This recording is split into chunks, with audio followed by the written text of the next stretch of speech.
So by request, we've just been asked to talk about connection for leaders with the hand on the back. So from this angle, there's no hard and fast rule about where this hand should go. Some teachers have told us to go for the shoulder blade, others have said hand on the spine, others have said sort of around the back like that. For me, it's the shoulder blade is a bit uncomfortable just because of the height difference that we've got. My rule basically is to try to get as much back into that forearm as I can. So you've got a lot of information there about where I'm going. Can really sort of help determine what sort of footwork I'm doing through that connection.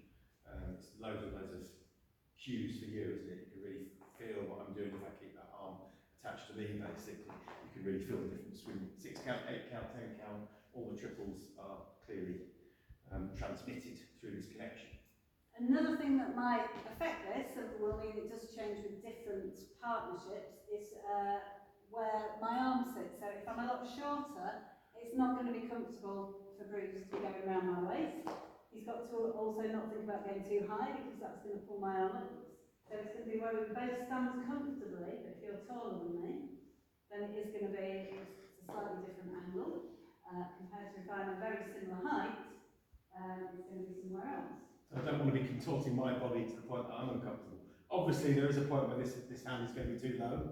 That should be pretty obvious. If it is too low, I would expect you to let me know by slapping me across the face. What if it's really tight around the waist? If it's really tight around the waist, I tend to fight, if I'm dancing with somebody who's never danced before, I tend to clamp in a little bit more so you can really feel what's going on, but that's not giving us enough space to allow you to dance to your full potential. So I try not to crowd you and squeeze you in too much. So it's still a relaxed connection. Yeah.